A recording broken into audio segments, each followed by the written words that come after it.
What would you do if kindness cost you the chance of a lifetime? Emily Parker had prepared for months for the most important job interview of her career, a position that could change not only her future, but also give her a chance to care for her ailing mother.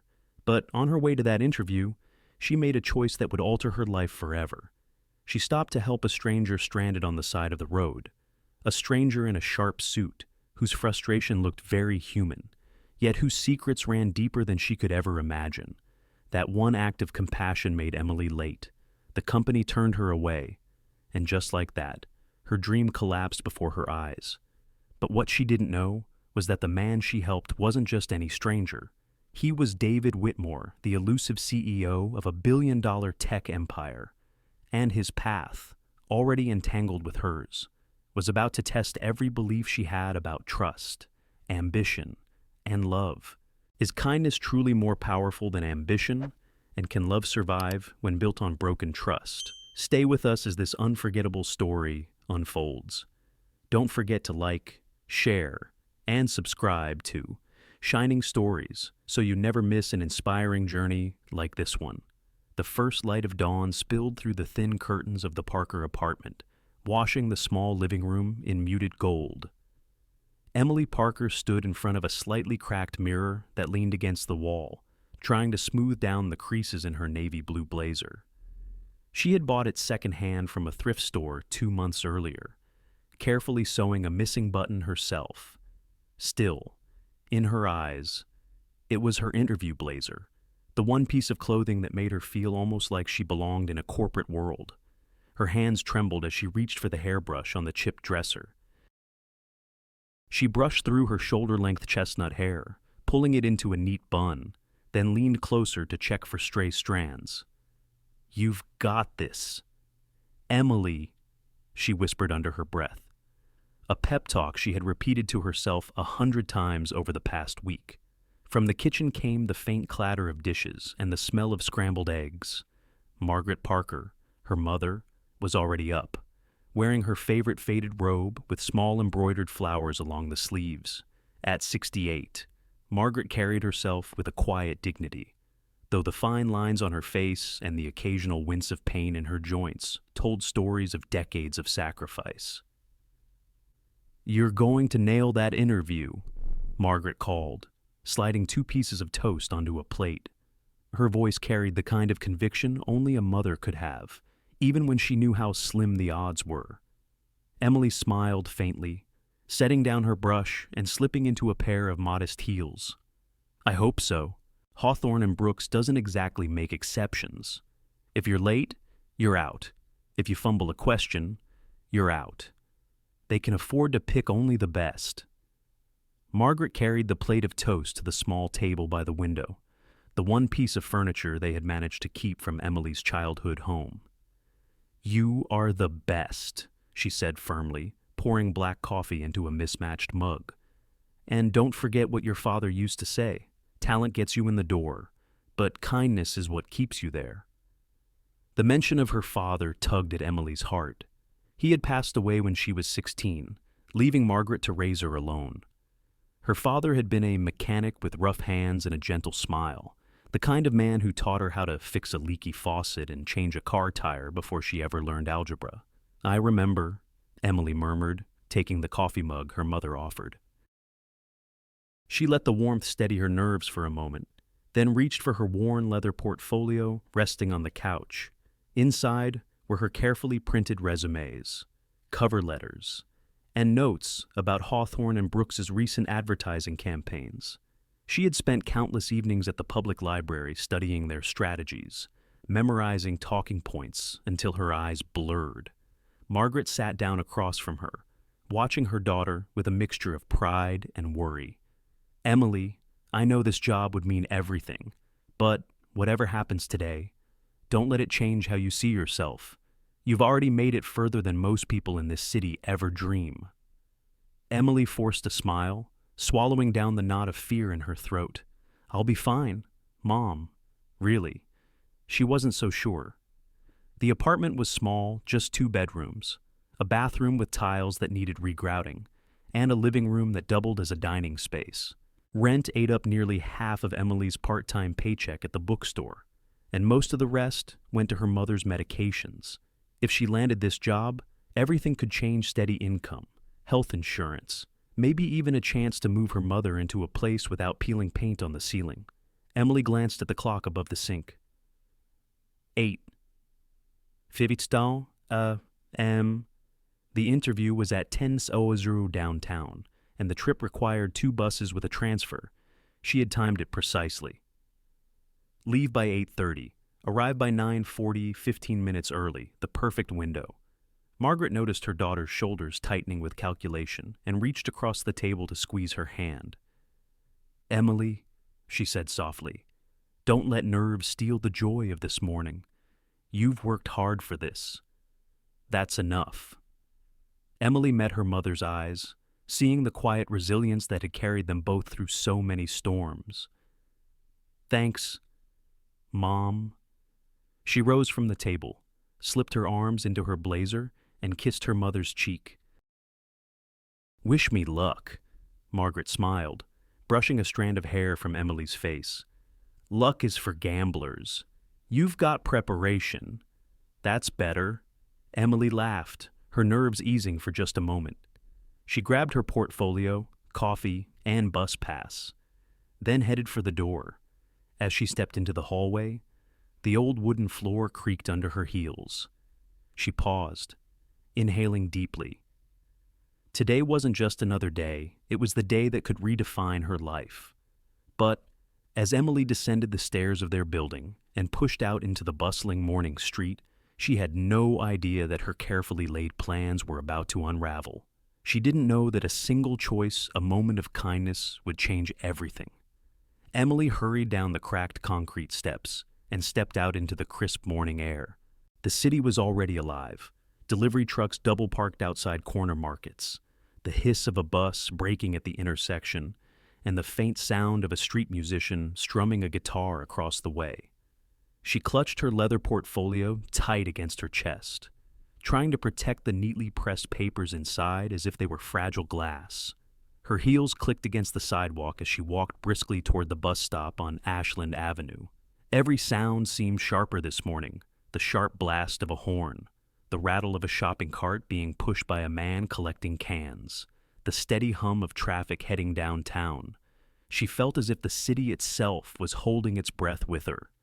At the stop, a few commuters waited: an elderly man in a tweed cap, a young mother juggling a stroller and a coffee cup, and a teenager with earbuds lost in his own world. Emily glanced at the time on her phone. 8:28. Perfect, right on schedule. Her phone buzzed, and she saw a message from Claire Donovan, her best friend since college. "Claire, you've got this. Just breathe. Tonight. Coffee's on me no matter what." Emily smiled faintly, her nerves softening for just a moment. Claire had always been the steady one, the friend who remembered birthdays, who showed up with soup when Emily was sick, who never failed to send encouraging texts before big events. She typed back quickly, "Thanks. If I survive this, I'll order the biggest latte they've got." The bus pulled up with a groan, its brakes squealing as the doors swung open. Emily climbed aboard, tapped her pass against the reader, and made her way to an empty seat near the window. She smoothed her skirt and balanced the portfolio on her lap, then took a long breath as the bus lurched forward. Outside the window, the scenery shifted block by block.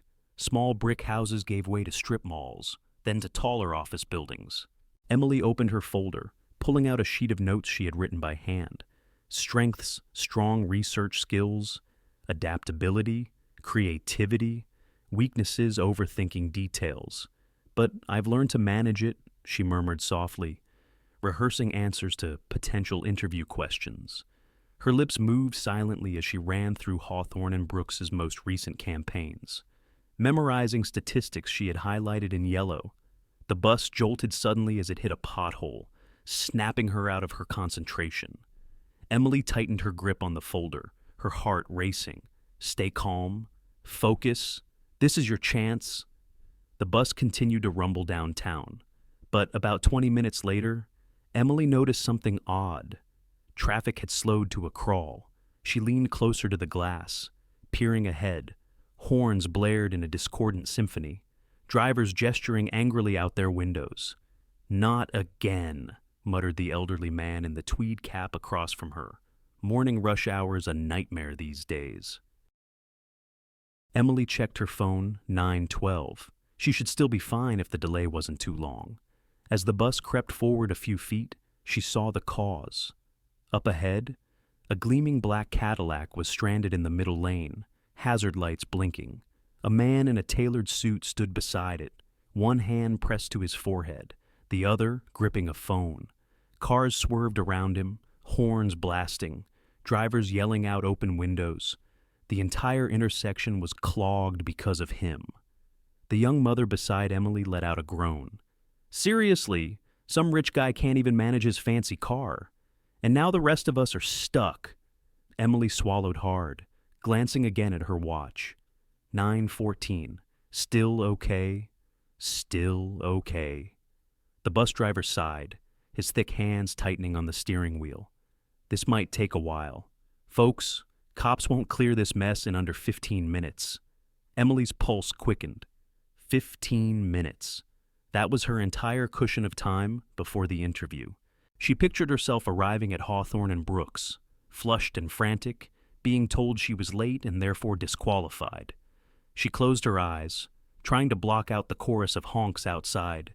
Breathe, Emily, just breathe. Her phone buzzed again. Another message from Claire. Claire, remember, no matter what happens, your worth isn't defined by one interview, but you're going to shine. Emily smiled weakly, her throat tight. She typed back, stuck in traffic. Of course this happens today. Claire. Then it's just another chance to prove how unstoppable you are. Emily tucked her phone back into her bag, but her eyes kept drifting to the man outside.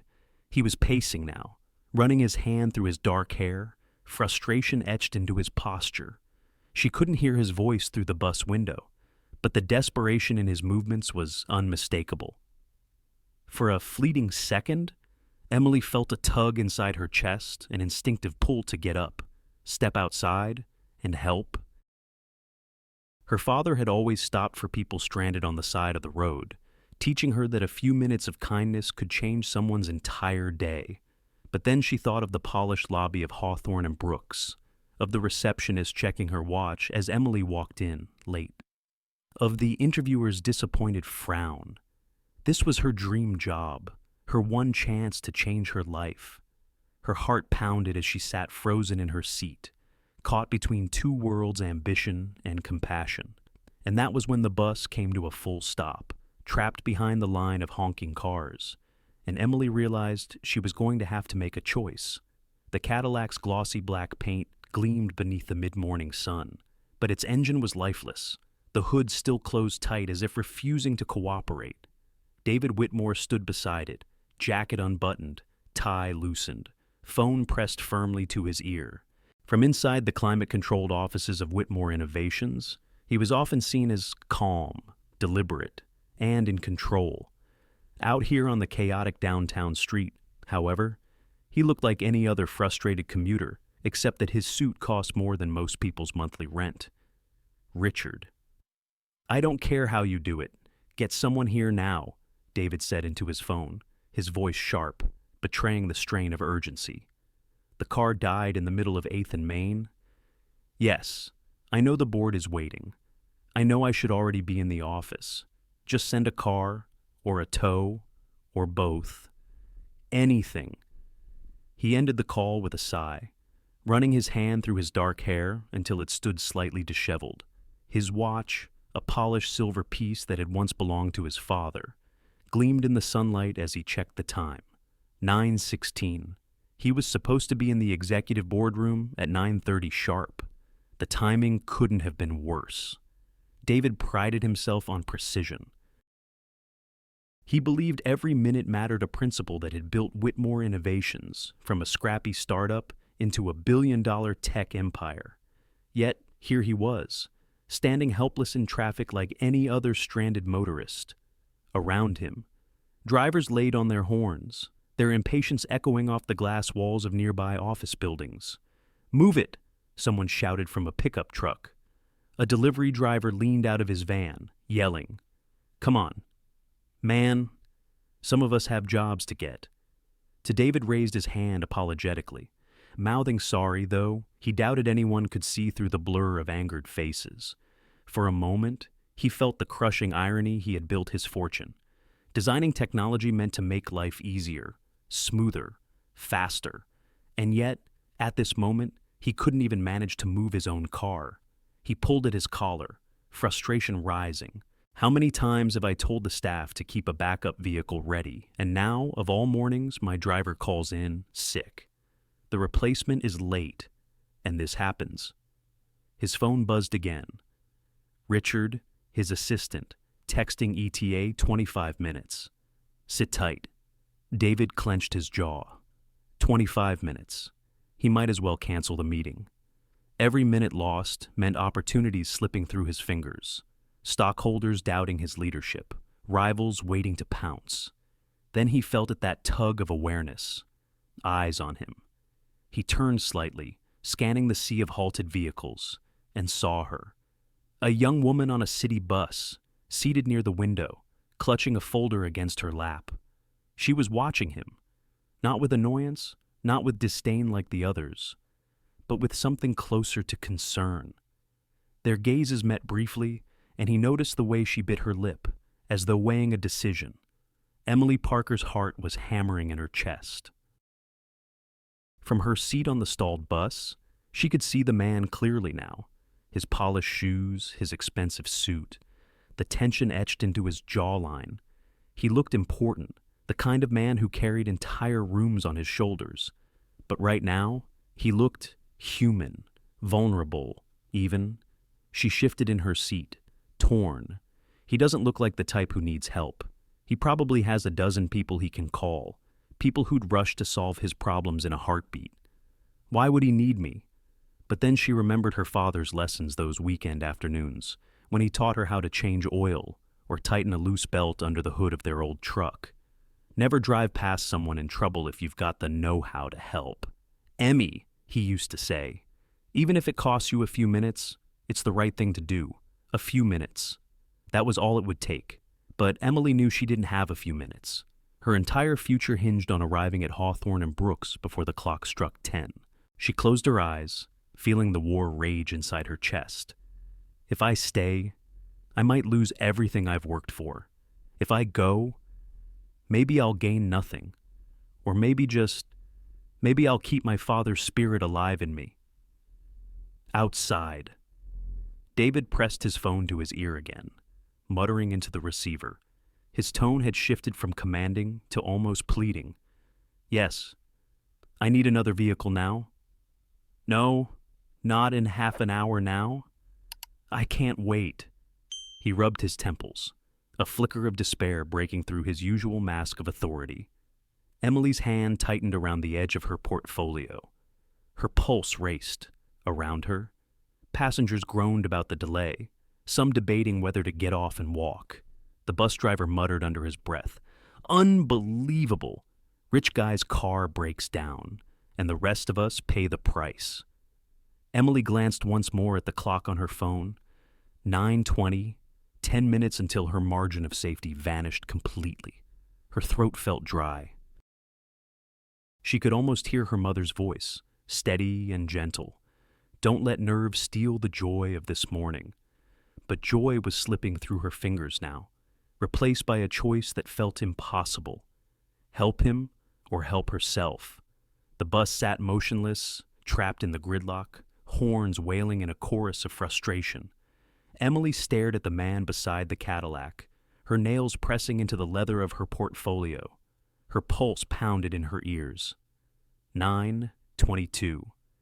Every second slipping past was another brick added to the wall between her and her dream job. But the longer she looked at him, his dark hair falling into his face as he paced, the way he raised his hand apologetically to furious drivers, the more something shifted in her chest. He didn't look arrogant, not the way people on the bus muttered about rich guys and fancy cars. He looked overwhelmed, alone. Emily's throat tightened. Her father's voice rose in her memory, as clear as if he were seated beside her. Emmy, never ignore someone stranded. You don't need to fix their life, just their moment. Before she could talk herself out of it, she stood. Excuse me. She called toward the driver. I need to get off here. The driver gave her a baffled look. Miss, we're stuck in traffic. You sure you want to walk into that mess? I'm sure, she said, though her knees trembled as she tightened her grip on the portfolio. The driver muttered something about crazy mornings, but pulled the lever to open the door. The humid city air hit her like a wave. She stepped down into the street, weaving carefully between halted cars. A chorus of horns and irritated shouts surrounded her, but she kept moving until she reached the Cadillac. David looked up, phone still in his hand. His eyes narrowed in confusion as she approached. Ma'am, it's chaos out here. You don't need to get involved. Go on and catch your bus. Emily swallowed, raising her voice over the noise. Do you need help? His brows furrowed, clearly surprised. Most people had hurled insults or angry gestures. This was the first time someone had actually offered assistance. That's kind of you, he said, lowering his phone. But I don't want you to be late for whatever you've got planned. You look like you've got somewhere important to be. Emily hesitated, glancing at her watch. 9:24. The window was closing fast. I do, she admitted, her voice tight. But if it's something simple, maybe I can help quickly. What happened? David gestured helplessly toward the car. It just died. No warning, no strange sounds. 1 minute I was driving, the next it shut down completely. I've called for assistance, but they won't be here for half an hour. Emily shifted her portfolio onto the curb, rolling her sleeves up just enough to free her wrists. Mind if I take a look? David blinked, clearly skeptical. In that outfit, a faint smile touched her lips despite the pounding in her chest. The suit is new. The knowledge isn't. Something in her confidence disarmed him. Without another word, he pulled the latch inside the car. The hood popped with a metallic click. Emily lifted it carefully, leaning over the immaculate but complex engine bay. She inhaled sharply at the smell of fuel and hot metal, memories rushing back. Summer afternoons in her father's garage, her hands smudged with grease, him explaining every part with patience. Engines are like people. Emmy, most problems come from connections that don't line up. Loose wires, weak bonds, fix the connection, and everything works again. Her eyes scanned quickly, belts intact, no smoke, no oil leaks. Then she saw it, a loose battery terminal, rattled free from the constant stop and go of morning traffic. I think I found it, she called, reaching for a tissue from her bag to protect her hands. Your negative battery cable came loose. It happens sometimes. David stepped closer, peering over her shoulder. You're serious. That's all it is. Sometimes the smallest things cause the biggest headaches, Emily said, steadying the cable and tightening it back into place. Her fingers stung as the metal scraped her skin, but she ignored it. She stood back, nodding toward the driver's seat. Try it now. David slid into the car, turned the key, and the engine roared back to life, smooth and steady as if nothing had ever been wrong. His eyes widened in astonishment. He climbed out quickly, looking almost incredulous. You fixed it. I can't believe it. Emily wiped her hands, offering a small shrug. It wasn't a big deal, just a loose connection. A loose connection that could have cost me my morning, he said, his voice carrying genuine gratitude. How can I thank you? Emily bent down, scooping up her portfolio. But when she glanced at her watch, her stomach dropped. 9:32. Her 15-minute cushion was gone. Even if she sprinted the 6 blocks to Hawthorne and Brooks, she would barely make it through the doors by 10 if she was lucky. Her chest tightened, a wave of panic threatening to rise.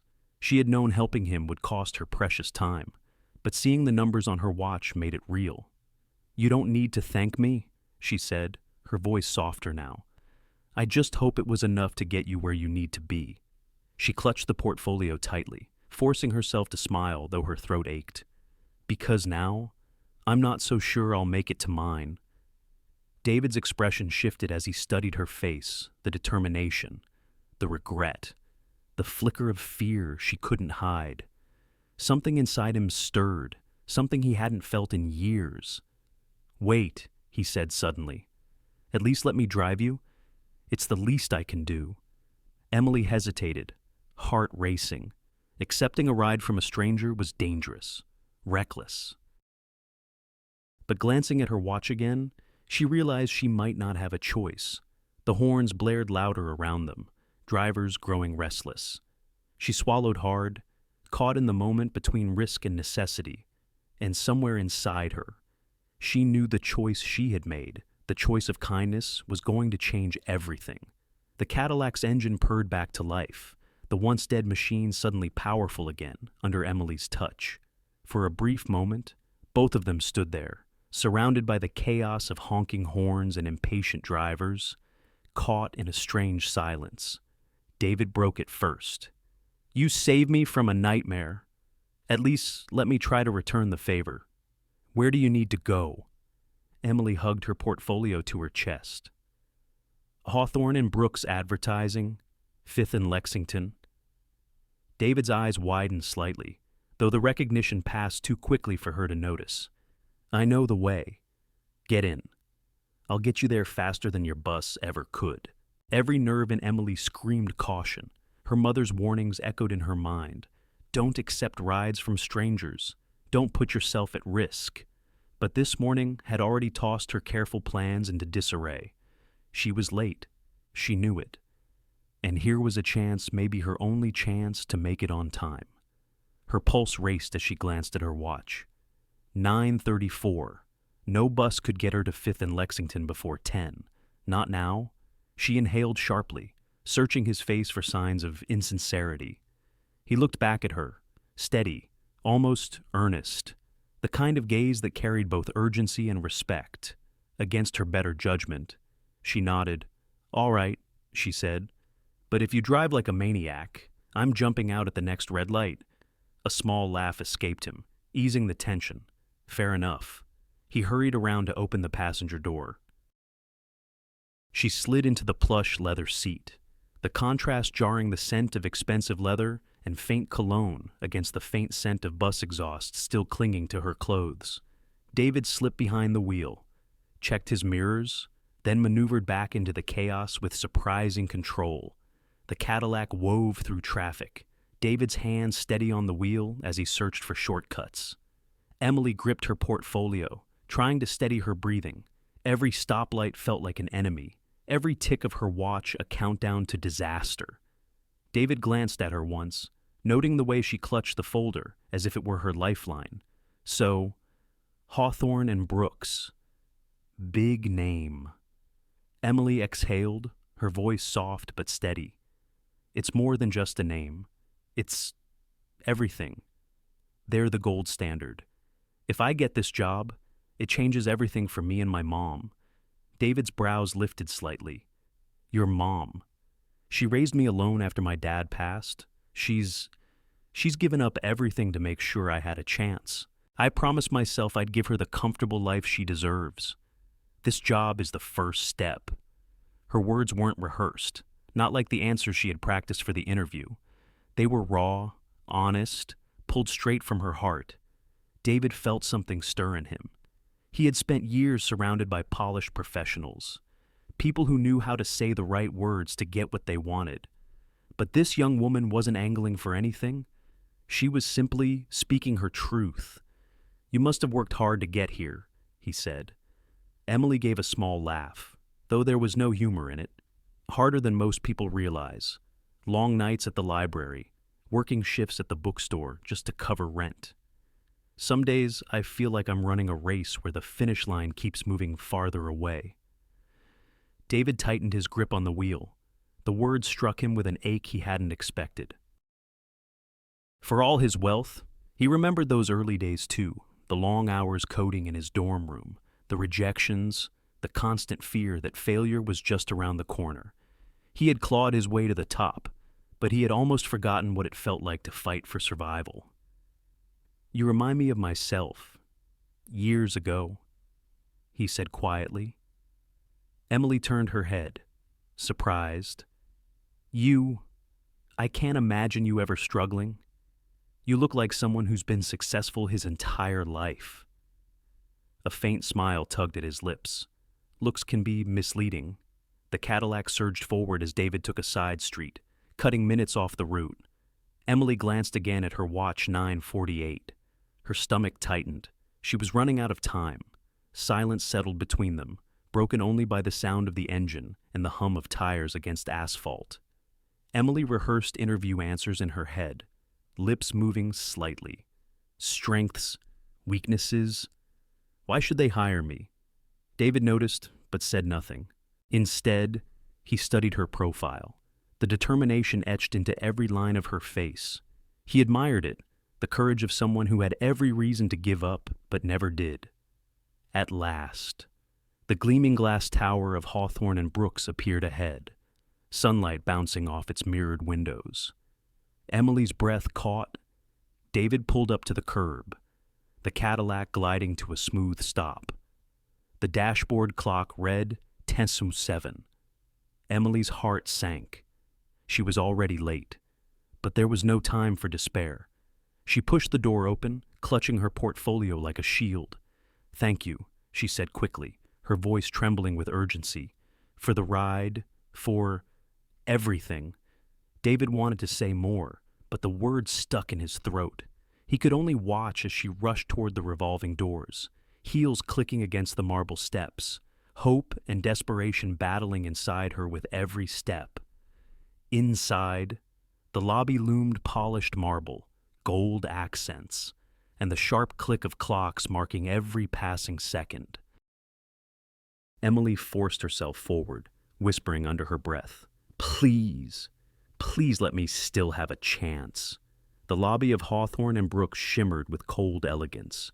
Polished marble stretched across the floor, and sunlight streamed through glass walls that reached nearly 3 stories high. Behind a sleek white reception desk, a middle-aged woman with a sharp bob haircut and crimson lipstick sat poised, her expression betraying neither warmth nor welcome. Emily hurried across the floor, the sound of her heels clicking far too loudly in the cavernous space. Her heart pounded as she forced herself to smile, clutching her portfolio so tightly the edges bent under her fingers. "Good morning," she said, slightly breathless as she approached the desk. "I'm Emily Parker. I have a 10 o'clock interview with Mr. Callahan." The receptionist glanced at the clock mounted above the elevators. 10:09. Then her eyes returned to Emily, narrowing with disapproval. "Mr. Callahan doesn't see candidates who arrive late," she said coolly, her tone as sharp as broken glass. Emily's stomach dropped. I was delayed. There was an accident in traffic, and The woman held up a manicured hand, silencing her. "I'm sorry, but our policy is clear. If you cannot respect punctuality, you cannot respect the company." She didn't look up again, instead shifting her attention back to the glowing computer screen in front of her. Emily's chest constricted. Her voice trembled as she tried again. "Please, if you could let him know I'm here. I've prepared for months for this opportunity. I promise, if you give me just 5 minutes." The receptionist's fingers clicked against the keyboard, indifferent. "I'm afraid Mr. Callahan has already left for another meeting. Good day. Miss Parker?" The words struck Emily like a physical blow. Her knees wobbled. Her hands, clammy with sweat, clutched her portfolio until it felt impossibly heavy, as though it contained not resumes and notes, but bricks. She tried to swallow, but her throat was dry, parched with the taste of defeat. "Is there any way to reschedule?" she whispered, desperation spilling into her tone. Finally, the receptionist lifted her gaze. Her eyes were devoid of sympathy. "Mr. Callahan does not reschedule. Good day." The finality in those 2 words shattered something inside Emily. She turned slowly, her legs stiff, her breath shallow. The lobby seemed suddenly enormous, the award plaques on the walls blurring into meaningless gold. This was it, the moment she had dreaded. All the preparation, the sleepless nights, the sacrifice had ended here, in 9 minutes of lateness. Outside the glass doors, David leaned casually against the Cadillac, checking his phone. But when he looked up, his gaze caught Emily's figure through the glass. She wasn't walking with the confident stride he had imagined. Instead, she moved as though carrying an invisible weight, her shoulders hunched, her head slightly bowed. When she stepped out into the sunlight, the facade crumbled further. Her eyes shimmered, not quite with tears, but with the unmistakable sheen of someone fighting not to break. David pushed off from the car, straightening. How did it go? Emily forced her lips into a smile that faltered before it could fully form. Her voice cracked slightly as she answered. They wouldn't see me. I was 9 minutes late, and that's apparently unforgivable here. David felt a sharp pang of anger on her behalf. He wanted to march into the building, demand they recognize what kind of person they had just dismissed. But he knew he couldn't. He wasn't supposed to be here, not as himself. I'm sorry, he said softly. The words felt inadequate, hollow against the storm he saw in her eyes.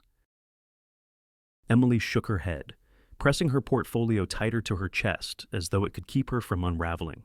No, don't be sorry. I made the choice. I knew the risk when I stepped off that bus. My dad always said kindness matters more than ambition. Today I guess I proved I believe that. Even if it cost me. David studied her carefully, struck by her lack of bitterness. In his world, everything was transactional favors traded for power, kindness offered only with expectation of return. Yet here she stood, having sacrificed everything she had prepared for, and she wasn't angry, just hurt. The city hummed around them, indifferent to her disappointment. A group of employees in sharp suits walked past, laughing, their badges swinging from lanyards. Emily stared at them, her throat tightening. She wanted so badly to be among them, to belong to this world of success and security. But instead, she was on the outside, with nothing but a folder of unread resumes. David cleared his throat gently. Can I take you somewhere? Coffee? Maybe it's the least I can do after everything. Emily hesitated, torn between wanting to retreat into solitude and the unexpected comfort of his offer. At last. She nodded faintly. Coffee sounds good. I could use a friend right now. David opened the car door for her without a word, and Emily slid inside, her portfolio resting heavily on her lap. As the Cadillac pulled away from the shining tower of Hawthorne and Brooks, Emily cast one last look at the building. It glimmered in the sunlight, a fortress of ambition. But for her, it was nothing but a closed door. The Cadillac glided smoothly through the city streets, but inside, silence stretched heavy between them. Emily sat with her portfolio pressed to her knees, her gaze fixed on the passing sidewalks. The sting of rejection still pulsed in her chest, every heartbeat echoing the receptionist's cold words. Good day, Miss Parker. David gripped the wheel lightly, stealing glances at her as the city hummed around them. She wasn't crying, though he could see she wanted to. Instead, she carried her disappointment with quiet dignity, shoulders squared, eyes steady, though glassy. It stirred something in him, a reminder of his younger self, fighting through his own failures when no one believed in him. A block later, he turned into a narrow side street lined with brick buildings and parallel parked cars. He slowed to a stop in front of a small cafe with faded green awnings. The hand-painted sign above the door read, Bean in Bloom. Unlike the sterile lobby of Hawthorne and Brooks, this place radiated warmth. Potted plants in the windows. Chalkboard menus with cheerful handwriting. The faint hum of jazz drifting out when the door opened. David killed the engine and turned to her. Coffee. Emily hesitated, her first instinct to decline. She wanted to run home, bury herself under blankets, and forget the morning ever happened. But the weight in her chest begged for air, for some small comfort. She nodded. Okay, inside, the cafe was cozy, its wooden floors worn with years of footsteps. The air smelled of fresh espresso and baked scones. A barista with a messy bun smiled as they entered, scribbling names onto paper cups. David gestured toward a quiet corner by the window. "Why don't you grab us a seat? I'll order." Emily slipped into the corner booth, setting her portfolio on the bench beside her. Her hands trembled slightly as she traced the rim of the sugar dispenser, trying to steady herself. Through the window, she could still see the gleaming tower of Hawthorne and Brooks in the distance, taunting her with what might have been. David returned a few minutes later, balancing two steaming mugs. He set one in front of her. Caramel latte. Right? You look like a caramel latte person. Emily blinked in surprise, then gave a small laugh. That's exactly what I would have ordered. He smiled faintly. Lucky guess. They sat in silence for a moment, the cafe's soft background music filling the space between them. Finally, David leaned forward, his tone gentle. You don't have to tell me, but what did that job mean to you?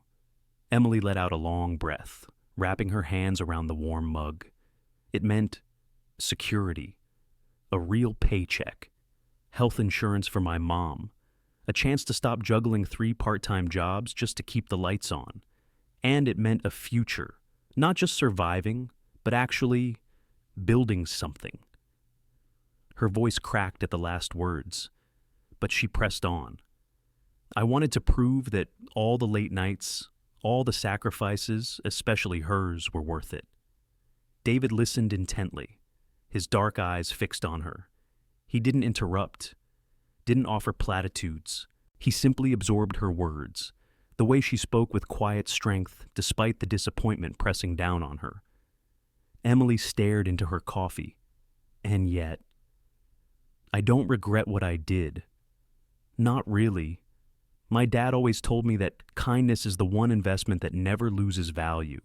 If helping you cost me a shot at that job, then maybe that's just the way it was supposed to be. Her honesty disarmed him. He was accustomed to conversations where people angled for favors, where every word was calculated to impress him or secure an opportunity. But she wasn't asking for anything. She wasn't even trying to impress him. She was simply being herself. You're remarkable, David said quietly. Emily looked up, startled. Remarkable, I just lost the biggest chance of my life. And yet, you don't sound bitter. Do you know how rare that is? His voice softened further. Most people in this city would step over a stranger without a second thought if it meant advancing their own goals. But you sacrificed your dream for someone you didn't even know. Emily's cheeks flushed faintly, and she looked down at her hands. Maybe that makes me foolish. No, David said firmly. That makes you human in a world that often forgets how to be. For a moment, silence returned, but it wasn't heavy anymore.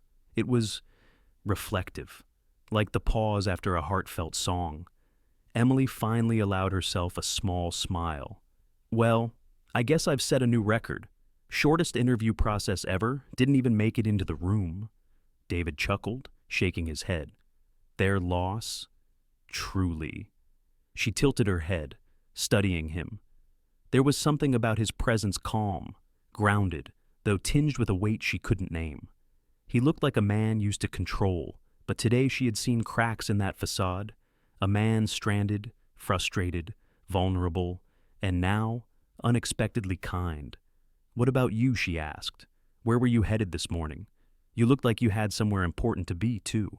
David hesitated, his mind flickering to the boardroom where his executives were surely pacing, wondering where their CEO had disappeared. He could have told her the truth, but something in him recoiled. Not yet. If she knew, everything between them would change. Just a meeting, he said lightly, taking a sip of coffee. But nothing that matters more than this conversation. Emily raised an eyebrow, a small smirk tugging at her lips. Smooth answer? He laughed softly. Maybe, but it's true. They talked for nearly an hour, their words weaving from career dreams to childhood memories. Emily shared stories of her father teaching her to fix things around the house, her mother's sacrifices, her own determination to create a better future. David found himself revealing more than he intended, two glimpses of his early struggles, though carefully stripped of identifying details.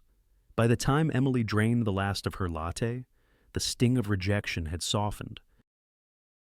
She still felt the ache of loss, but it was no longer unbearable.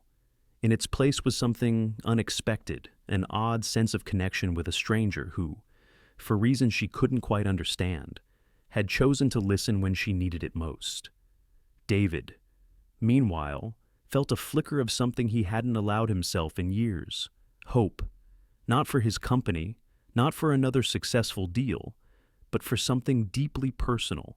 He had met countless people in his life, but rarely had he met someone who looked at him without expectation.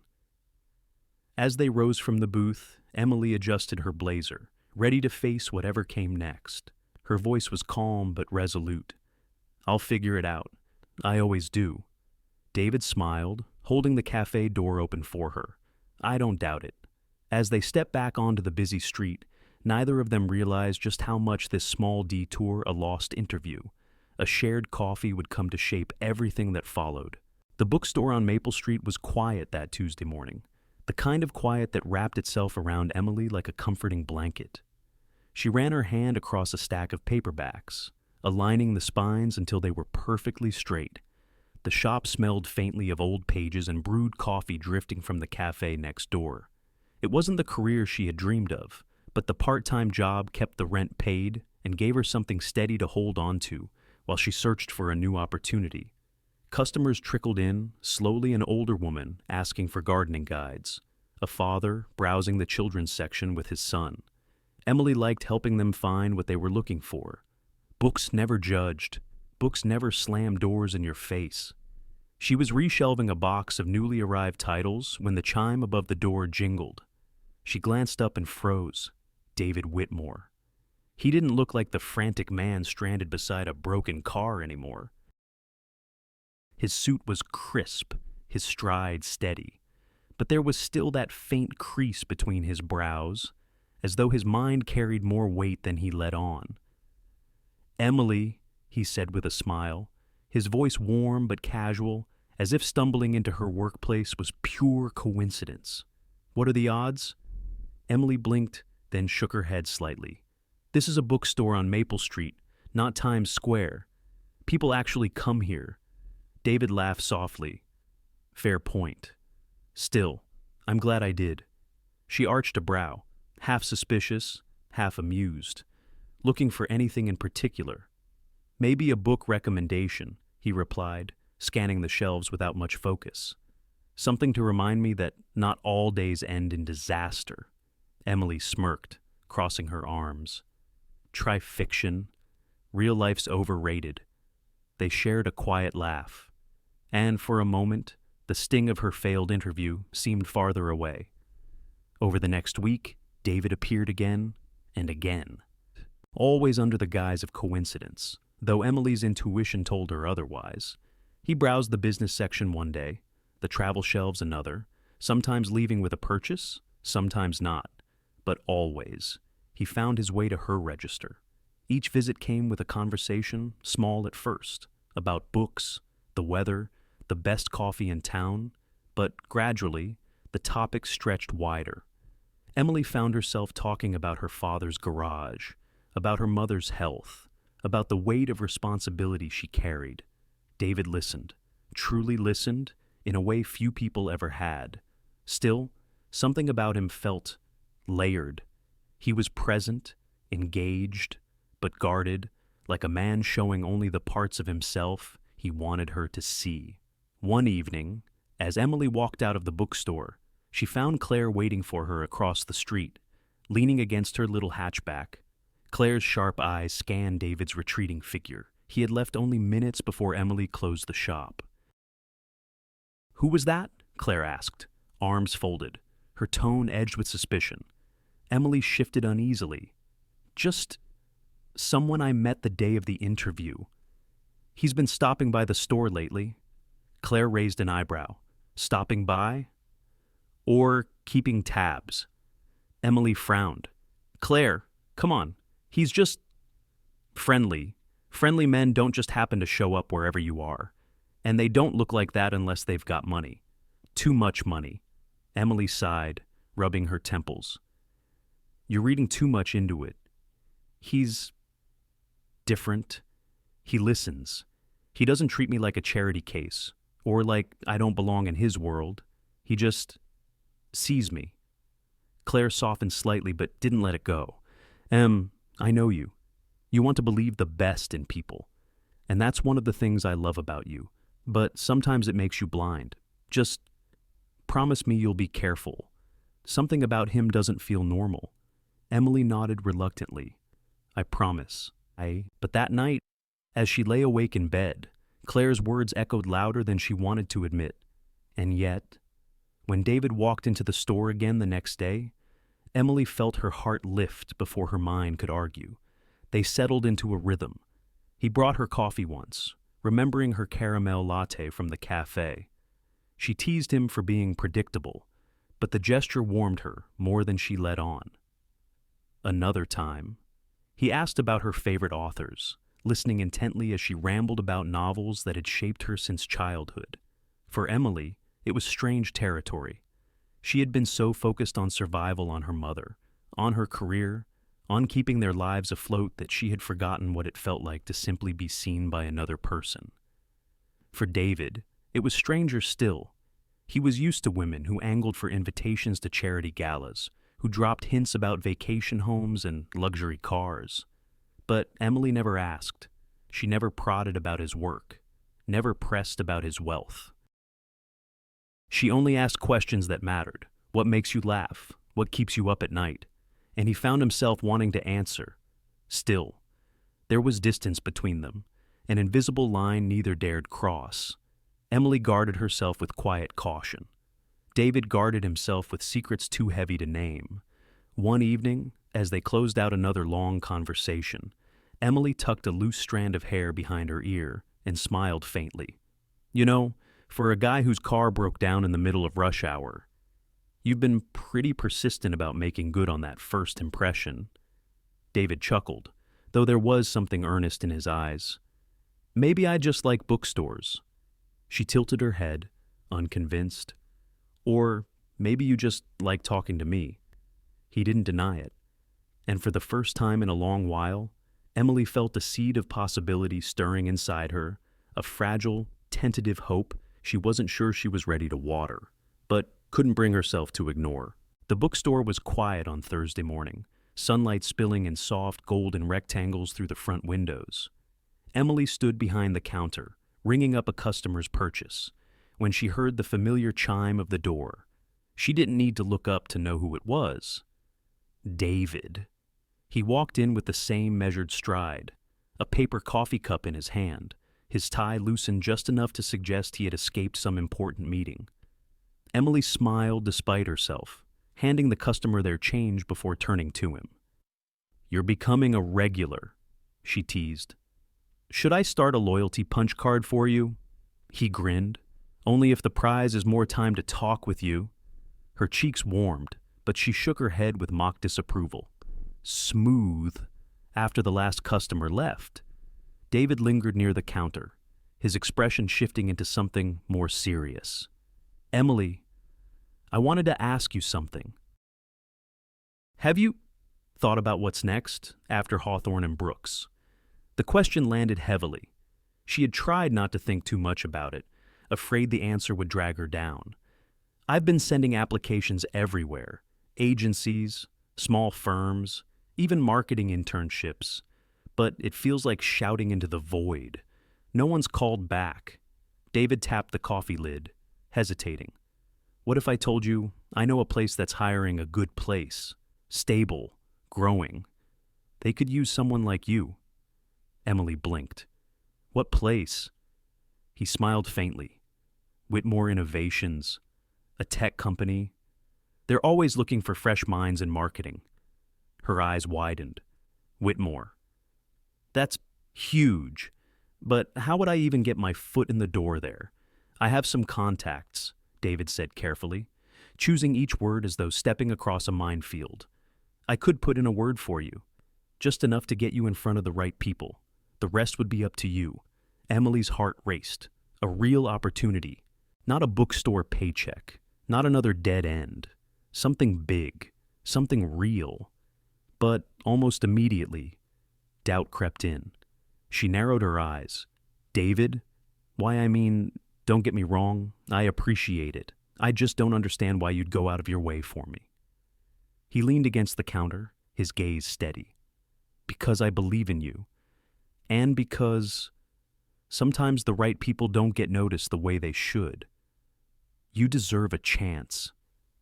Emily searched his face, trying to read the truth behind his words. Something about it felt too easy, too convenient. She wanted to trust him, but a quiet voice inside her whispered, "Why is this happening so suddenly?" Still, her heart leapt with cautious hope. If you really think it's possible, then yes. I'd be grateful. David nodded, relief flickering across his features. Then, I'll make a call. You'll hear from them soon. That evening, across town in a glass-walled penthouse office, David stood with his back to the city skyline. The lights of downtown flickered below, but his focus was on the man seated across from him. Richard Hale. Richard, his assistant of more than a decade, was meticulous, his salt and pepper hair neatly combed, his dark suit perfectly pressed. He was the kind of man who spoke sparingly, but always with precision. "You told her, didn't you?" Richard said, his voice calm but edged with reproach. David exhaled slowly, rubbing his temple. "Not everything. Just that Whitmore Innovations is hiring. I said I'd put in a word." Richard's eyes narrowed. "And when she walks into that interview, what then? When she sees your name on the building, your picture in the company profile, you can't hide forever." David turned sharply. "I'm not hiding. I want her to know me as a man before she knows me as a CEO. Every other relationship I've ever had started with money, status, influence, and they all ended the same way because none of it was real." Richard folded his hands, studying him carefully. "You think this is different?" "Yes," David said without hesitation. "She doesn't want anything from me. She didn't even ask for this job. I offered it. She's genuine." Richard leaned forward, his tone sharper now. "And when she learns you've been deceiving her, that you let her believe you were just some man stranded in traffic, when in reality you were her potential employer all along, do you think she'll feel grateful or betrayed?" David flinched at the word. "Betrayed." "I'll tell her," he said firmly. "When the time is right." Richard shook his head. "The longer you wait, the worse it will be. Mark my words. David, truth revealed late feels the same as a lie." Silence stretched between them, broken only by the faint hum of the city outside. David finally turned back to the window, his reflection staring back at him in the glass. He saw the tailored suit, the polished image, the man the world believed he was. But beneath that, he felt the flicker of something he had almost forgotten: fear. Not of losing deals, not of disappointing shareholders, fear of losing someone before he even had the chance to be honest with her. For the first time in years, David Whitmore wasn't certain of his next move. Across town, Emily sat at her small kitchen table, the portfolio open in front of her. The glow of her laptop lit her tired face as she scrolled through job postings she had already memorized. But tonight, her heart beat a little faster. There was a real possibility ahead, one she hadn't dared to imagine. Still, Claire's warning echoed in her mind. People like him don't just show up in your life without a reason. Emily closed the laptop and stared at the ceiling, her thoughts a tangle of hope and unease. She wanted to believe in David. She wanted to believe in this chance. But deep inside, a crack had formed, a quiet suspicion that maybe things weren't as simple as they seemed. The offices of Whitmore Innovations gleamed like something out of a dream. Polished glass walls reflected morning light, and sleek furniture seemed to hum with quiet confidence. Emily sat in the waiting area, her portfolio balanced on her lap, hands clasped tightly together. Her heart pounded as the receptionist called her name. "Miss Parker, they're ready for you." Emily rose, forcing her legs to stay steady. She followed the receptionist down a corridor lined with framed posters at campaigns, product launches, milestones of a company that had become a household name. She didn't know what to expect, but the sight made her pulse quicken. This wasn't a bookstore counter. This wasn't rejection in a marble lobby. This was possibility. Inside the conference room, two interviewers greeted her, a woman in a cobalt blazer and a man with silver-rimmed glasses. Their professionalism was intimidating, but their smiles were not unkind. "Emily," the woman began, shaking her hand. "We've looked over your application, and we're eager to hear your ideas." The questions came one after another, sharp but fair. Emily felt herself come alive. She spoke about consumer psychology, about the importance of authentic storytelling and marketing. She outlined a mock campaign for a new app, complete with taglines and outreach strategies. Her voice grew stronger as she went, the nervousness giving way to the spark she always felt when talking about her craft. At one point, the man with the glasses leaned back, exchanging a look with his colleague. "Impressive," he murmured. When the interview wrapped, the woman closed her notebook and smiled. "Emily, we're not going to make you wait. We'd like to offer you the position, Junior Marketing Strategist, with full benefits. The starting salary is $85,000 a year." Emily froze. She had prepared herself for polite rejection, or, at best, a promise of a second-round interview. She had never dared to imagine an offer this good. Her voice caught, tears stinging her eyes. "Thank you. Truly. You won't regret this." As she left the building, the city seemed brighter. The streets hummed with possibility, and for the first time in months, she allowed herself to breathe. Her mother would finally have security. They would finally escape the shadow of financial fear. But fate has a way of interrupting joy. That evening, Emily returned home to find Margaret seated at the kitchen table, her face pale, her hand pressed to her chest. Mom Emily rushed forward, alarm tightening in her throat. "What's wrong?" Margaret tried to wave her off, but her breath came in shallow gasps. "It's just pressure. Don't fuss. Emmy, I'll be fine." But moments later, she slumped forward, her body trembling.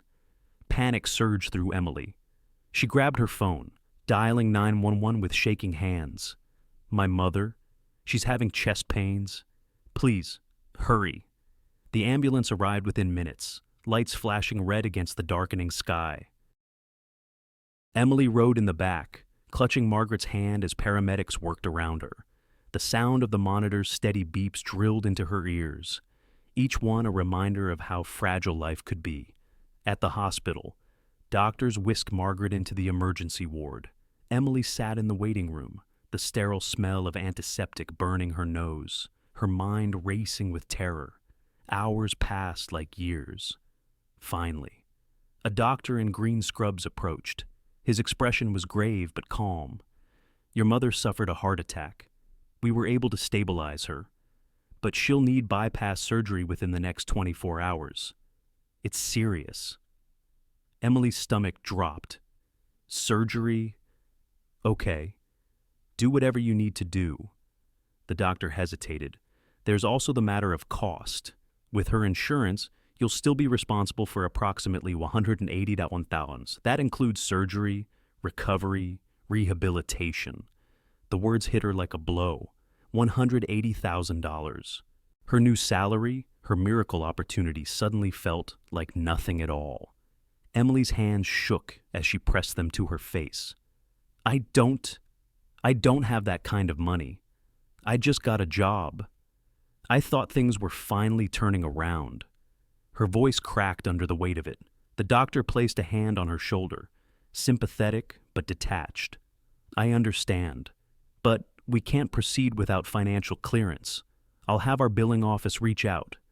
When he left, Emily collapsed into one of the waiting room chairs, her portfolio slipping from her grasp onto the sterile tile floor, the weight of it all pressed down on her.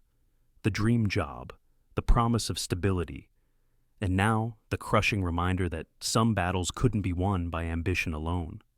She thought of her mother in the hospital bed, fragile and still, the woman who had sacrificed everything to raise her. Emily's chest ached with helplessness. "I finally got the chance I've been waiting for, and it's still not enough." In the hallway, unnoticed, David Whitmore stood with his hands in his pockets. He had rushed to the hospital after hearing the news from Richard. Through the glass window of the waiting area, he saw Emily, her face buried in her trembling hands. The sight pierced him deeper than any business failure ever could. He had built empires, but at that moment, he felt powerless except for one truth: he knew he had the resources to help.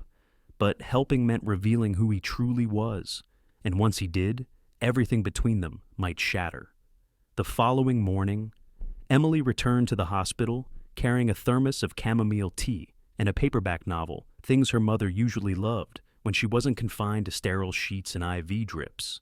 The fluorescent lights overhead buzzed faintly as she made her way to the nurse's station. Before she could even ask, the nurse looked up with a small smile. "Miss Parker, your mother's transfer paperwork has been finalized. She'll be moving upstairs to the cardiac recovery wing this afternoon." Emily frowned in confusion. "Transfer recovery wing? We haven't signed anything yet. I was told nothing could happen until billing was cleared." The nurse glanced at the chart. "Oh, it's already taken care of. The Harrison Foundation has approved full coverage. No charges will be billed to you." Emily's heart skipped. The Harrison Foundation, yes. They're one of our largest medical donors. They often step in for patients in critical need. The nurse spoke with practiced ease, already turning her attention back to the paperwork. But Emily stood frozen, her grip tightening on the thermos. She had never heard of the Harrison Foundation until now, and yet something about it prickled at her instincts. When she stepped into Margaret's room, her mother was sitting upright, pale but smiling faintly. "They tell me I'm being moved to the fancy floor," Margaret said softly. "Private rooms, better meals, actual windows. I suppose angels really do exist. Emmy." Emily forced a smile, but suspicion churned in her chest. Angels didn't usually come without reason. Later that day, as she walked down the hospital corridor, she caught sight of him. David, standing near the vending machines, hands in his pockets, as though he'd simply happened to wander in. Emily's steps slowed. She studied him, the way he avoided her eyes at first, the stiffness in his shoulders. "You're here," she said carefully. He nodded. "I wanted to see how your mom was doing." Emily crossed her arms. "Funny? She's suddenly being transferred to a luxury recovery suite thanks to some mysterious foundation." "Know anything about that?" David hesitated. It was just a flicker, barely a breath, but enough. Emily felt her stomach sink. "It was you," she whispered. "Emily." He took a step closer, lowering his voice. "I didn't want you to worry about the money. I have the means to help, and your mom needed it. That's all that matters." Her pulse quickened, anger and betrayal sparking in her chest. The means, David. "Who are you?" "Really?" Silence stretched between them, heavy as stone. At last, he drew a long breath, as though bracing himself for impact. "My name is David Whitmore. I'm the founder and CEO of Whitmore Innovations." The hallway seemed to tilt. Emily blinked, her throat closing around the words she wanted to say. "CEO, Whitmore Innovations," her voice cracked. "The same company that just hired me. That's your company." David's jaw tightened. "Yes." Her breath came fast now, sharp and ragged. The ground beneath her felt unstable. Every truth she thought she knew crumbling. "You lied to me. All this time, you let me think you were just some guy with car trouble. When you were, she broke off, shaking her head. You've been hiding behind some mask, watching me scramble for scraps while you had all the power in the world. I wasn't hiding to hurt you, David said quickly, his voice low, urgent. I needed you to know me as a man, not as a billionaire. Do you know how many people only see the money? You were different. You looked at me without expectation. You helped me when I had nothing to offer. That's why I couldn't tell you. I didn't want to ruin that. Tears stung Emily's eyes, anger mixing with something deeper, hurt, raw and cutting. But you did ruin it. Every coffee, every conversation, were you laughing at me, testing me? No, his voice broke. I swear. Emily, it wasn't like that. I admired you. I still do. I just wanted. She stepped back, shaking her head. You wanted control. You wanted to decide when the truth came out, on your terms. You call that honesty. Her hands trembled as she pressed them to her temples. I opened up to you, David, about my mom, about my fears. And all the while, you were sitting on a throne of lies. David's face tightened with regret. You have every right to be angry. But please, believe me when I say that nothing I've felt for you has been false. The man you met by that broken car, that was me. Not the CEO, not the wealth. Just me. Emily's tears spilled over now, hot against her cheeks. The man I met would have trusted me with the truth. He wouldn't have let me walk blind into his world like some pawn in his game. Her voice shook, but the steel beneath it was unmistakable. You saved my mom, and I'll always be grateful. But right now, I don't know if I can forgive you. The words sliced through him, leaving silence in their wake. Down the corridor. A nurse pushed a cart past, oblivious to the storm raging in the quiet corner of the hospital. Emily wiped her face quickly, her breath uneven. I need to be with my mom. She turned without another word, walking away, her shoulders stiff. David stood frozen, her tears still burning in his mind. For years, he had faced rivals, crises, and billion-dollar negotiations without fear.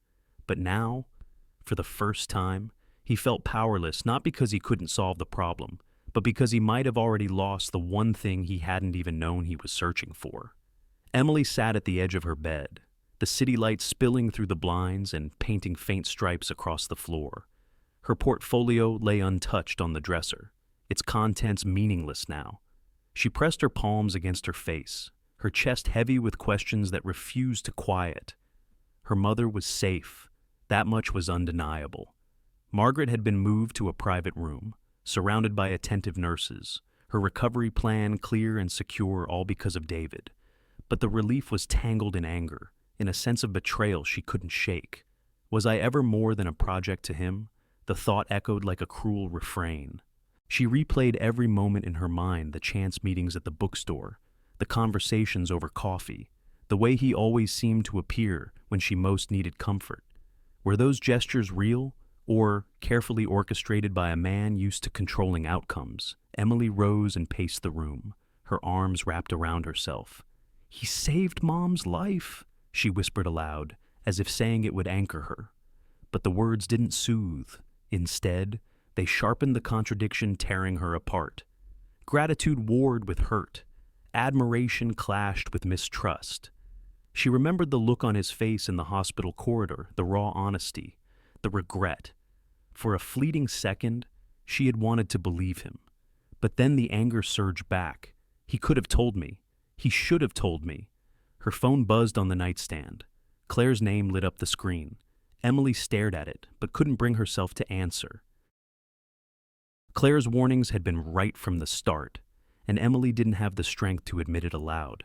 Instead, she curled onto the bed, clutching a pillow to her chest. Tears came at last, quiet but relentless, soaking into the fabric as she whispered into the darkness. Why couldn't you just be honest? The next morning, Emily sat by Margaret's hospital bed, spooning oatmeal from the tray onto a small plate. Margaret's color had improved, though her face was still pale, her body frail. "You need to eat something," Emily urged gently. Margaret smiled weakly, her eyes as perceptive as ever. "I'll eat if you promise to stop pretending you slept last night." Emily froze. "Spoon in midair? I'm fine. Mom? No, you're not." Margaret's voice was soft but firm. "Something's wrong. And I'd bet my last nickel it has to do with that young man who's been visiting." Emily sighed, setting the spoon down with a clatter. "It's complicated." Margaret adjusted herself against the pillows, watching her daughter carefully. Complicated how Emily swallowed hard, her voice trembling. "He's not who I thought he was. David. He's not just some stranger I helped on the street. He's the CEO of Whitmore Innovations, the company that just hired me, the company that's paying for all of this." She gestured toward the hospital room, her eyes brimming with conflicted emotion. Margaret's brows lifted slightly, but her calm didn't waver. "So, he has money?" Emily let out a shaky laugh. "That's an understatement." Her face tightened. "He lied to me, Mom, or maybe worse, he let me believe a lie. And now, I don't know what to think. Did he care about me, or was I just some charity case for him? Another problem to fix with his wallet." Margaret reached out, her thin fingers brushing Emily's hand. "Emmy, listen to me. You're looking at this the wrong way."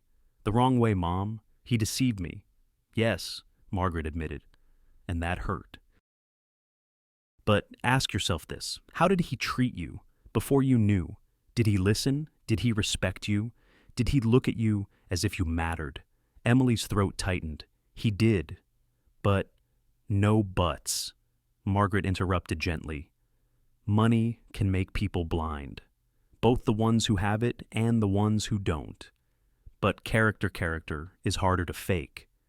If his money disappeared tomorrow, would the way he treated you change?" Emily blinked, struggling with the question. She remembered his eyes as he listened to her talk about her father, the way he smiled when she rambled about books, the softness in his voice when he told her she was remarkable. None of that had felt like an act. Margaret squeezed her hand, her voice quiet but steady. "Don't measure a man by his wallet, Emmy. Measure him by how he makes you feel when you're with him. The rest, you'll have to decide if you can forgive." Emily's tears slipped free again, hot against her cheeks. "I don't know if I can." Margaret gave a faint smile. "Then give yourself time. Sometimes trust breaks like glass, but sometimes it bends like a branch. You'll know which, if you're willing to look past the surface." That night, Emily sat on her apartment balcony, a blanket wrapped around her shoulders. The city hummed below, headlights tracing lines of gold through the dark streets. She thought about her mother's words, about the way David had looked at her not as a project, not as a problem, but as if she was the most important voice in the room. But still, the deception cut deep. "Do I want to forgive him?" she asked herself. "Or do I just want to believe I wasn't wrong about him?" The wind carried the faint sound of laughter from the street below, a reminder that life went on, indifferent to her turmoil. Emily closed her eyes, her heart aching with the weight of choice. Gratitude bound her to him, but distrust pushed her away. And for now, she could do nothing but sit in the in-between where broken trust lingered, and the possibility of healing remained uncertain. 3 days had passed since the confrontation in the hospital hallway, and Emily hadn't answered David's calls or texts. Each time her phone lit up with his name, her chest tightened, torn between the urge to hear his voice and the ache of betrayal that still lingered like a bruise. On the morning of the 4th day, she returned home from the hospital to find an envelope slipped under her apartment door. Thick ivory paper, her name written across the front in careful, steady handwriting. Her heart stumbled in her chest. She knew instantly who it was from. With trembling fingers, Emily carried the envelope inside, sat at the small kitchen table, and tore it open. Inside was a folded letter and a single brass key attached to a tag with a simple address written neatly. 12B, Willow Crest Apartments.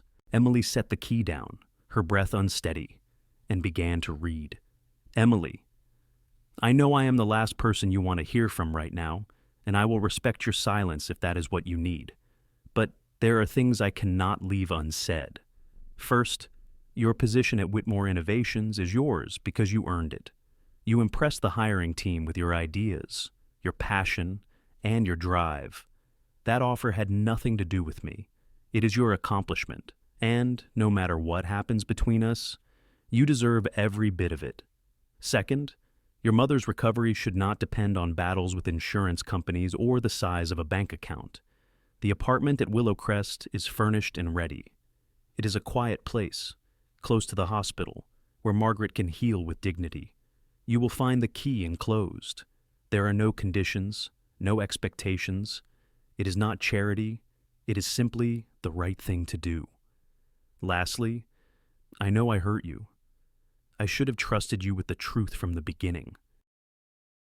My fear of being seen only for my wealth made me selfish.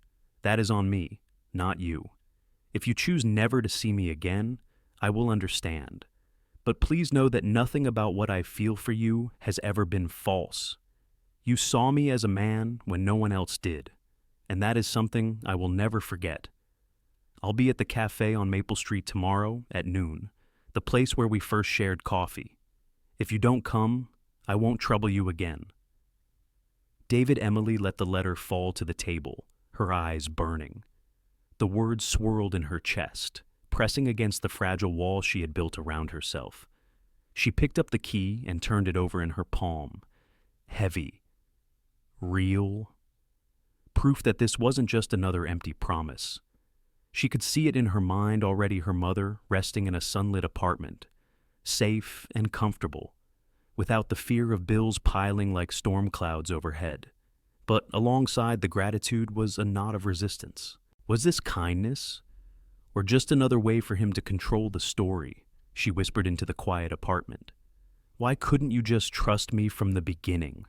Her voice cracked, the words trembling with both longing and hurt. That evening, Emily visited Margaret at the hospital. Her mother was sitting upright, knitting with shaky but determined hands. You look tired, Margaret said without looking up. Did you sleep at all last night? Emily gave a faint laugh. Maybe a little. She hesitated before pulling the key from her bag and setting it on the bedside table. This came today, along with a letter. Margaret paused, studying the key, then glanced at her daughter. From him, Emily nodded. It's for an apartment near the hospital. He says it's for you to make recovery easier. Margaret picked up the key, turning it slowly in her wrinkled fingers. Seems thoughtful. It seems manipulative, Emily countered, frustration spilling into her voice. Another grand gesture to make me forget that he lied. Margaret set the key back down, her gaze steady. Or maybe it's a gesture from a man who doesn't know how else to prove he cares. Some people speak in words, others in actions. He seems like the latter. Emily's throat tightened. But what if I'm just some project to him? A story he can tell himself about being the good billionaire Margaret reached across the bed, taking her daughter's hand. Emmy, you've always seen the good in people, sometimes even when they couldn't see it in themselves. Don't let your anger blind you now. Look at what he's done, not the money, not the name, but the way he's shown up for you. Ask yourself if that feels like charity or something deeper. Emily squeezed her mother's hand, torn. She wanted to believe her. She wanted to believe him, but the hurt was still raw, the trust still broken. I don't know if I can forgive him, Emily whispered. Then don't, Margaret said softly. Not yet. Forgiveness doesn't have to be immediate, but don't close the door entirely either. Sometimes the hardest choices are the ones that matter most. That night, Emily sat at her kitchen table again, the letter spread out before her. She traced the words with her fingertips, lingering on the line. You saw me as a man when no one else did. She folded the letter carefully, slipped it back into the envelope, and set it beside the key. Her decision wasn't made, but the weight of choice pressed heavily against her heart. Tomorrow at noon, a man would be waiting in a cafe on Maple Street, and Emily Parker had to decide whether she was ready to see him again or to let the chance slip away forever. The night before David's promised meeting at the cafe, Emily found herself awake long past midnight. The city outside her apartment window pulsed with muted neon, cars slipping through the streets like veins of light. She sat curled on the couch with a blanket, her mind a restless loop of memories. She thought of the morning at the bookstore when David had walked in with that boyish smile, asking for a recommendation he clearly didn't need. She thought of the afternoons when he lingered, pretending to browse while really just listening to her talk about her dreams, her fears, her mother. The more she tried to paint him as a manipulator, the harder it became. His laughter hadn't been rehearsed. His eyes hadn't looked at her like she was a project. They had looked at her like she was seen. Still, the lie burned. Every moment had been framed by an omission he had chosen. If I forgive him, am I telling myself lies don't matter? She wondered. Or am I admitting that people are more than the worst choice they make? Her phone buzzed on the coffee table, cutting through the silence. Claire? Emily answered reluctantly, her voice hoarse. Hey, you sound like you've been crying, Claire said immediately. Emily let out a humorless laugh. Maybe a little. There was a pause. Then Claire's tone softened. I know you're hurting. I know you feel betrayed. And honestly, you have every right. But, I need to ask you something. Do you want a man who's perfect on paper, with no flaws, no secrets, no mistakes? Or do you want a real man, one who stumbles, one who hides when he's scared, one who screws up but tries to make it right? Emily pressed the blanket closer to her chest, her throat tight. Claire continued, her voice low but steady. I've watched you these past weeks. You light up when you talk about him. You don't do that often, Em. Not even when you landed that interview. So I have to wonder, are you holding on to your anger because it's safer than admitting you still care? The question struck deep, leaving Emily silent. I don't trust him, Emily whispered at last. Fair, Claire said. But trust isn't rebuilt in one leap. It's brick by brick. The real question is, do you want to try, or are you going to let fear make the choice for you? Emily closed her eyes. The memory of David's letter flashing in her mind, the line where he said she saw him as a man when no one else did. I don't know, she admitted, her voice breaking. Claire sighed gently. Then sleep on it. And tomorrow, listen to your heart, not your pride, because pride doesn't keep you warm when the world falls apart. But love just might. The next morning, Emily visited her mother at the hospital before heading to work. Margaret was propped against her pillows, her knitting needles clicking softly. She looked stronger than she had in weeks. You're quiet today, Margaret observed, her eyes sharp despite the fatigue in her body. Emily sat at the edge of the bed, fiddling with the hem of her sleeve. I got a letter from David. He wants to meet noon today, same cafe. Margaret smiled faintly. And you don't know if you'll go? Emily nodded. Part of me wants to slam the door forever, but part of me can't stop remembering how he looked at me, how he listened. And then I think, what if none of it was real? Margaret set down her knitting, folding her hands over her lap. Emmy, reality isn't clean. People are messy. They lie, sometimes out of fear more than malice.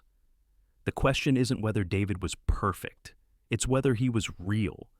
Did his care for you feel real? Emily hesitated, then whispered, Yes, but it still hurts. Of course it does, Margaret said softly. Trust doesn't heal overnight, but don't confuse pain with absence of love. Sometimes the two exist together, side by side, and sometimes The pain is proof the love mattered. Emily's eyes blurred with tears. She leaned down and hugged her mother carefully, breathing in the faint scent of lavender lotion. "What would I do without you? You'll never have to know," Margaret said with a smile. By the time Emily left the hospital, the clock was creeping toward noon. She walked through the streets of the city, the cafe on Maple Street looming closer with every step. Her stomach twisted in knots, her heart caught between resentment and longing. She thought of Claire's words, perfect or real. She thought of Margaret's wisdom. Pain can prove love mattered. Her hands trembled as she reached for the cafe door. For the first time in days, Emily admitted the truth to herself. She wasn't ready to forgive David, but she wasn't ready to lose him either. The cafe on Maple Street looked the same as it had weeks ago, when Emily had first sat across from David with a broken heart over Sterling Communications. The same bell chimed over the door. The same aroma of roasted beans filled the air. The same corner table stood waiting like a quiet witness to their story. But Emily felt different now. Her heart beat unevenly as she stepped inside, scanning the room until her eyes landed on him. David sat at the corner table, a cup of black coffee in front of him. Untouched, his suit jacket hung over the back of the chair, and his posture was tense, his hands clasped together on the table as though he were holding himself still. When he saw her, relief flickered across his face, followed by something gentler, hope mixed with fear. "Emily," he said quietly, standing as she approached. She nodded, her lips pressed into a thin line. "David." For a moment, neither of them moved. Then Emily slid into the chair across from him, setting her bag beside her. The silence stretched, thick with everything unsaid. Finally, David cleared his throat. "Thank you for coming. I wasn't sure you would." Emily looked down at her hands, fingers knotted together. "I wasn't sure either." The clatter of dishes and hum of conversation filled the cafe. But, at their table, it felt like the world had narrowed to two people and the fragile thread between them. "I owe you the truth," David began, his voice steady but low. "From the start, I should have been honest. I should have told you who I was that day on the street. But I was afraid you'd see the name, the wealth, the company, and stop seeing me. I didn't want to be another title to you." Emily met his eyes at last, her own dark with hurt, and instead, you let me fall for an illusion. Do you have any idea what that feels like, to think you're building something real, only to find out it was built on secrets? David winced, his jaw tightening. "I do. And I hate that I put you in that position. I can't undo it, but I can promise you this. No more secrets, no more half-truths. If you give me a chance, you'll have all of me, the mistakes, the fears, the whole truth." Emily studied him, searching for cracks in his words. Her chest ached with the memory of his letter, his gestures, her mother's recovery. It was all tangled together, gratitude and love, betrayal and longing. "I don't need perfection," she said finally, her voice trembling but firm. "But I need honesty. If we do this, if we even try, you can't hide from me again. No masks, no foundations, no carefully crafted stories. If you lie to me again, it's over." David leaned forward, his expression raw. "You have my word. Emily, you've seen me at my worst, the man stranded in traffic, the man too afraid to be vulnerable, the man who hurt you because he didn't trust you enough. I don't want to be that man anymore. I want to be someone worthy of you." Emily's throat tightened, her eyes blurring with tears she refused to let fall. Worthy isn't about money or power. It's about trust. And right now, that's the only thing you can give me. Silence hung between them again, but this time it was softer, almost tender. David reached across the table, hesitating before his hand brushed against hers. His palm was warm, steady. Then, "Let's start there. One step at a time. No illusions." Emily stared at their hands, the roughness of his thumb against her skin, and felt the smallest spark of hope flicker. Not the blinding, reckless flame of first attraction, but something quieter, something that might last if nurtured. She pulled in a deep breath and whispered, "One chance. David, that's all I can give right now." His eyes softened, relief washing over his features. One chance is all I'll ever need. When Emily returned to the hospital later that afternoon, Margaret was dozing lightly in her bed. Emily sat beside her, the faintest smile tugging at her lips for the first time in days. Margaret stirred, blinking awake. "You went, didn't you?" Emily chuckled softly. "Of course you know. Of course," Margaret echoed, her eyes twinkling. And Emily hesitated, then exhaled. "We're trying. It won't be easy. But I told him no more lies. If he slips again, it's over." Margaret reached for her daughter's hand, squeezing it gently. "That's not weakness, Emmy. That's strength. Forgiveness doesn't mean forgetting. It means choosing to believe that love is worth the risk." Emily leaned against her mother's shoulder, comforted by her warmth. For the first time in weeks, the weight on her chest felt a little lighter. Back in his office that evening, David sat across from Richard Hale, who watched him with his usual measured expression. "So," Richard said at last, "did she forgive you?" David shook his head. "Not yet. But she gave me something better. A chance." Richard studied him a moment, then nodded. "Then don't waste it." David turned toward the window, the city glittering below. For years, success had meant numbers, profits, headlines. But now, success meant something infinitely harder, rebuilding trust with a woman who demanded honesty, who deserved nothing less. And for the first time, he felt ready for the challenge. The ballroom shimmered with light, crystal chandeliers scattering gold across velvet drapes and polished marble floors. Guests in evening gowns and tuxedos mingled around tables adorned with white roses and flickering candles. The annual Whitmore Foundation Gala had become one of the city's most anticipated events, a night of generosity, where fortunes were channeled into saving lives. Emily stood near the stage, a flute of sparkling water in her hand. Her hair, once worn in hurried ponytails, now framed her face in graceful waves. A year had passed since her first day at Whitmore Innovations, and tonight she wasn't just another employee in the crowd. She was the woman behind the campaign that had tripled the foundation's donations in record time. The Peterson Initiative, her brainchild, had launched with authenticity and heart, focusing not on the grandeur of giving, but on the real families whose lives were changed. It had been covered in national media, praised in industry journals, and had elevated Emily to director of marketing within 12 months.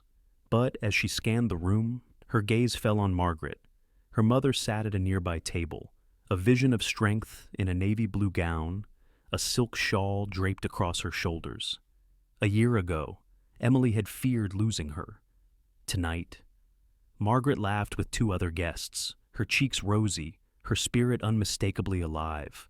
The apartment at Willow Crest had become her sanctuary, a place where recovery gave way to peace.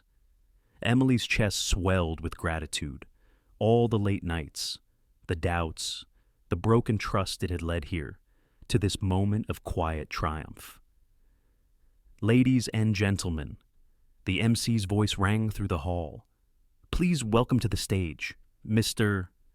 David Whitmore." Polite applause rose, but Emily felt her pulse quicken as David approached the podium. He was in a classic black tuxedo, his presence commanding yet softened by the warmth in his eyes. "Good evening," he began, his voice steady. "Tonight, we gather not just to raise funds, but to remember why generosity matters. A year ago, I thought I understood success. I believed it was measured in market shares, in boardroom victories, in the size of a company's footprint. But then I met someone who taught me that true success is measured in impact, in kindness, in honesty, Emily's breath caught. His eyes found hers across the room, and though he addressed hundreds, it felt as if he spoke only to her. She reminded me that kindness opens more doors than ambition ever could, David continued, and that honesty is the only foundation strong enough to sustain love.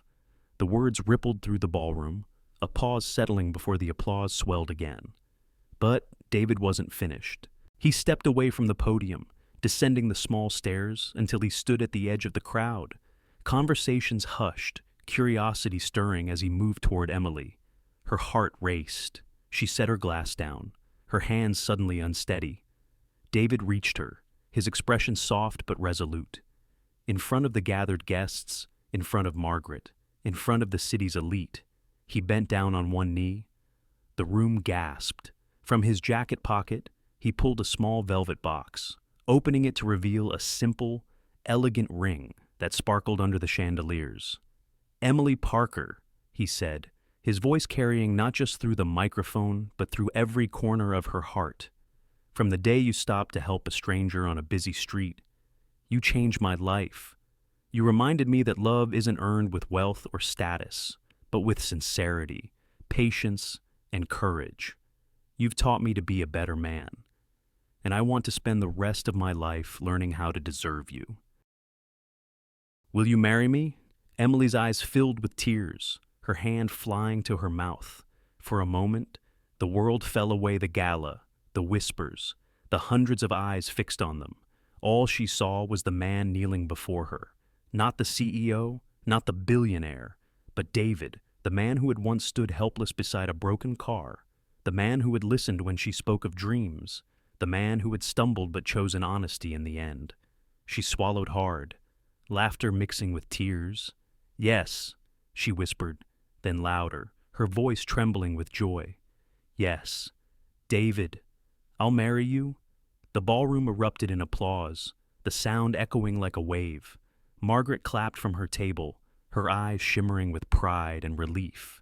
Claire, who had slipped into the gala as Emily's guest, cheered louder than anyone, her smile wide enough to split her face. David rose, slipping the ring onto Emily's finger. He pulled her into his arms, kissing her amid the roar of the crowd. In that embrace, the past year condensed into a single truth. Trust broken could be rebuilt, pain endured could give way to joy, and kindness, simple, inconvenient, costly kindness could alter the course of two lives forever. Later that evening, as the gala wound down, Emily stood with David and Margaret near the grand staircase. Margaret leaned on her cane, but her smile was radiant. "You two," she said with mock sternness, "had better make good on this love story. I didn't survive a heart attack just to watch it end in melodrama." Emily laughed, slipping her arm around her mother's. "Don't worry, Mom, this is just the beginning." David slipped his hand into Emily's, giving it a gentle squeeze. The very beginning. They stood together, watching guests depart, watching the future unfold one quiet heartbeat at a time. 1 year ago. Emily Parker had missed the most important interview of her life because she chose kindness. She had walked away believing she had lost everything. But, in truth, she had gained something far greater, a love built not on ambition, but on honesty. And as she looked at David beside her and Margaret smiling warmly, Emily knew the lesson would remain with her forever. Kindness may open the doors, but only honesty could keep them from closing. And that, she thought, was the beginning of a love that would last. At its heart, Emily and David's story is not just about romance. It is about the choices we make when life puts us at a crossroads. Emily missed her chance at a prestigious job because she chose kindness over ambition. In the eyes of the world, it looked like failure. Yet, that very act of compassion opened doors she never could have forced open on her own. There is a lesson here for all of us, especially as we grow older and look back on the paths we've taken. The world often tells us that success is about being the fastest, the richest, or the most ambitious. But life has a way of rewarding sincerity, humility, and honesty in ways we cannot predict. David's journey reminds us that wealth and power mean little without truth. It is honesty, not perfection, that sustains relationships and builds trust strong enough to last. And Emily's courage shows us that even when trust is broken, forgiveness can become the bridge to something greater. Perhaps the real measure of a life well lived is not the titles we hold, but the kindness we show and the honesty we keep. Those are the legacies that endure. Thank you so much for spending your time with us and joining Emily and David's journey. If this story touched your heart, please give it a thumbs up. Share it with someone who might need a little inspiration today. And don't forget to subscribe to Shining Stories for more heartfelt tales of love, hope, and resilience. Your support means the world to us, and it keeps these stories alive.